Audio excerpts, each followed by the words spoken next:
Alors, les avantages d'ETIS. Bien sûr, la motivation, ça c'est clair.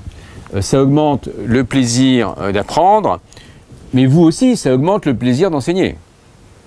On acquiert des compétences, ça lutte contre l'absentéisme, ou l'ennui à l'école, on a plus de concentration, ça renforce la créativité, très important. Parce que dès qu'un enfant devient actif, créatif, il s'approprie son processus d'apprentissage, ça n'a plus rien à voir. Vous le savez, dès qu'on met quelqu'un acteur, c'est comme d'apprendre à faire du vélo. Si vous regardez un type faire du vélo, oui, bon, à un moment donné, si vous montez sur le vélo, c'est quand même différent. C'est comme dans la piscine, c'est comme... Bon, l'apprentissage, c'est ça. Donc, il faut bien... le numérique permet, bien entendu, de rendre beaucoup plus vite acteur, quelqu'un qui apprend. Et c'est d'autant plus fort quand le prof est dans cette logique-là.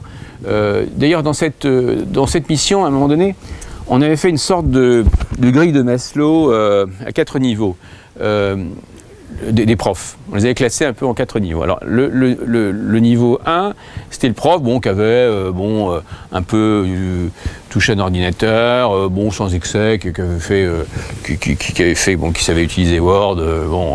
Et puis, le niveau 4, le maximum, c'est celui qui, d'abord, maîtrisait bien l'ensemble des outils, genre TNI, tablette, faisait ses cours, et surtout tous les logiciels, parce que des TNI, vous pouvez en avoir, mais il faut bien maîtriser certains logiciels du TNI, c'est important. Il y a des fonctions pédagogiques, c'est pas un simple rétroprojecteur, un TNI. Si vous l'utilisez comme ça, c'est pas la peine de mettre de l'argent dans un TNI. Un TNI, c'est un certain nombre de qualités, il faut bien former les gens, donc voilà, vous êtes quand même sur sur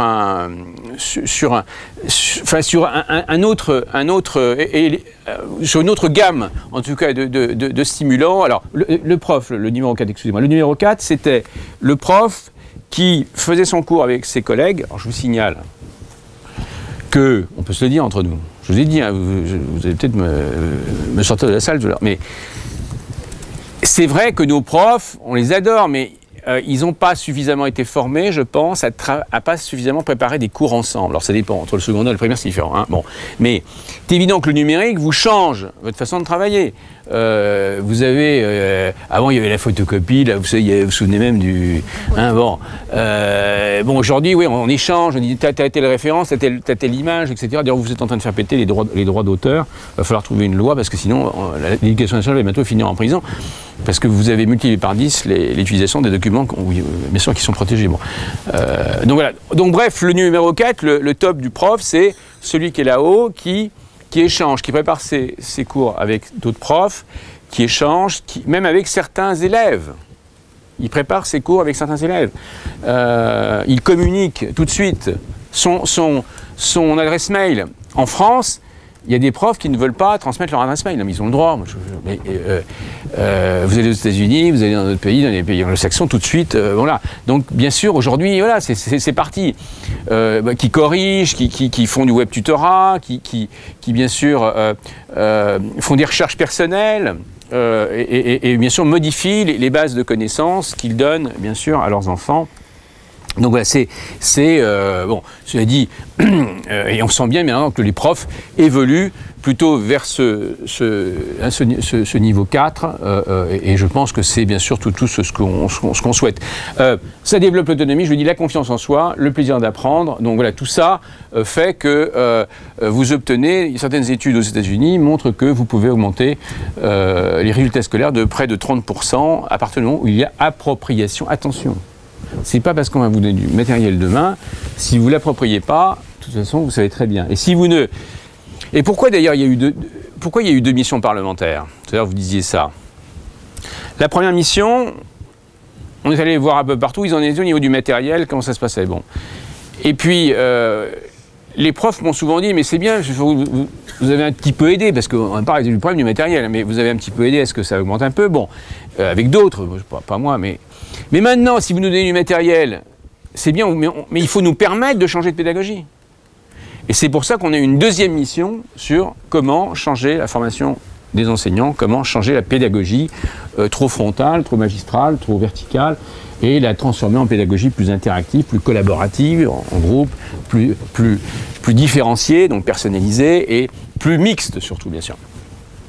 Et bien entendu, que ce soit le prof qui accompagne tout ça et que le prof évolue bien sûr, en expertise, en valeur ajoutée, même dans son rôle. Mais on va le voir. Alors, bien sûr, les enseignants, pédagogie plus interactive, on l'a dit, plaisir d'enseigner, pédagogie individualisée, active, collaborative, mixte.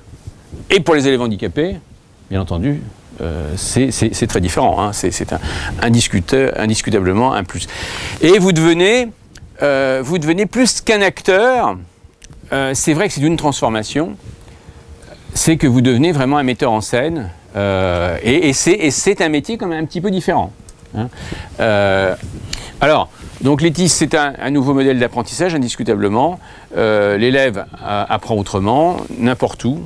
Dans la voiture, bon, alors bien sûr, ça dépend, bien sûr, il y a encore le 3G qui est encore un peu cher, n'importe quand, et bien sûr, l'enseignement doit intégrer tout cela, c'est différent. Et quand vous intégrez tout cela, je peux vous dire que il y a quand même aujourd'hui une quinzaine, près d'une vingtaine d'études, même dans le monde, que ce soit en Chine, aux États-Unis, au Canada, en Europe du Nord, donc qui montrent bien sûr l'impact des outils numériques sur les résultats. Bien sûr, le monde change, on vous l'a dit, vous vous souvenez de cette école, vous avez dû quand même, enfin, c'est encore, beaucoup sont jeunes ici, mais certains ont dû la connaître. Bon voilà, ben écoutez, demain, c'est interactif, c'est collaboratif, c'est mixte, c'est personnalisé. Et dites-vous bien que ce n'est pas une décision à prendre. On ne va pas faire une concertation entre nous. On peut faire un colloque, moi j'adore, c'est sympa les colloques, mais c'est fini. Le monde, voilà, le monde il avance à la mondialisation, c'est pas moi qui ai inventé le mot, mais c'est comme ça. Donc voilà, c'est parti. Vous avez vu qu'aujourd'hui, une partie de nos enfants d'ailleurs font beaucoup plus de stages, partent beaucoup plus facilement, et vous ne pouvez pas avoir une méthode A et puis que le reste du monde ait une méthode B, parce que voilà, professionnellement, ça les mettrait de toute façon en difficulté. D'autant plus qu'il y a plus de plus que de moins. Il y en a pendant l'enquête qui me disait, on essayait de savoir les critiques sur le contrôle numérique. Alors, il y en avait qui me disaient, ouais, monsieur Fourgous, ça rend aveugle. Ah, parce que y a des études qui montrent que devant l'écran, les yeux, etc. Je dis, écoutez, d'abord, il faudrait peut-être commencer à faire des études sur la télévision. Hein, ça fait quand même un paquet d'années que ça existe. Voilà, je sais pas, bon.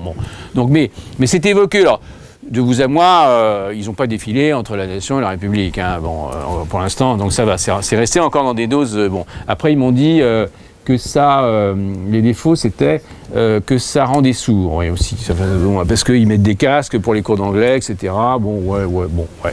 Ensuite, on m'a dit.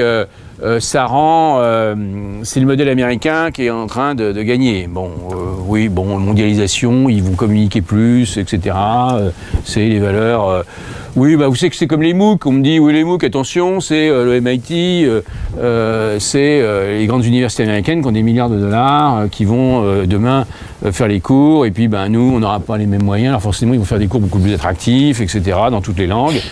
Khan Academy, je ne sais pas si vous connaissez ce système, mais 50 langues déjà. Donc vous voyez, il faut aussi s'y préparer, ça avance. Mais bon, on ne doit pas en tout cas avoir peur de cela. Et c'est plutôt en allant, la France est quand même un grand pays, on a de culture, on a quand même un modèle éducatif qui a rayonné dans le monde quand même. Bon, voilà, faut donc réagir. On a tous les moyens pour redevenir en pôle position dans la pédagogie et dans le cadre de la mondialisation. Alors, les pratiques pédagogiques. Alors, ça, c'est quoi? C'est que, bon, de ce que vous vous souvenez, de ce que vous avez appris en cours frontal, c'est environ 5 à 10%, hein, selon les études. Bon. Donc ça mérite qu'on s'interroge. Bon. On s'aperçoit bien que 90% des apprentissages se font en dehors du cours frontal magistral. Je ne dis pas en dehors du prof, parce que le prof, après, il y a aussi des cours collaboratifs, il y a des cours où il rend actifs les enfants, etc. Mais la vraie partie très frontale représente très peu dans l'apprentissage en fait final de l'enfant. Donc il faut quand même donc c'est pas, voyez, c'est pas trahir notre histoire ou nos racines que de se dire, est-ce qu'on ne peut pas faire, bien sûr, évoluer ces méthodes d'apprentissage, aller voir un peu comment ça se passe. D'autant plus qu'attention, c'est toujours le prof qui est au centre de tout cela. Et on le voit sur les MOOC, si le prof n'est pas là, ça ne marche pas.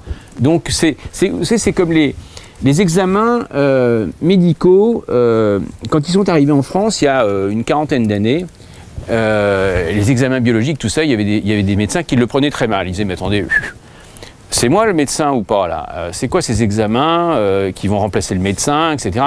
Pas du tout. Ça a permis au contraire aux médecins à améliorer la qualité de son diagnostic, de son pronostic, de ses soins, en aucun cas. Mais souvent, c'est vu comme, attention, où on va, notre métier. Non, je pense que là ça va être l'occasion que le métier d'enseignant, bien sûr, remonte, je pense même à une position sociale, que quelquefois, il avait été un peu remis en cause. Donc je pense que là, il faut bien voir ça comme ça. Je pense que les profs ont une opportunité extraordinaire, bien sûr, avec cette révolution. Donc même chose, là on est à 5%, vous voyez, mais on a des tableaux assez différents sur des études, mais en gros, on sent bien que la partie, bien sûr, magistrale reste bien entendu avec peu d'impact en finale sur la mémorisation. Donc là, sur la lecture électronique, attention, demain, alors moi je ne veux pas faire de la pub pour l'un ou pour l'autre, mais enfin vous savez, nous on essaye tout, hein. On essaye Samsung, même Bic, j'essaye tout, hein, Arcos, on a de tout Elancourt, hein. Bon, puis bien sûr Apple.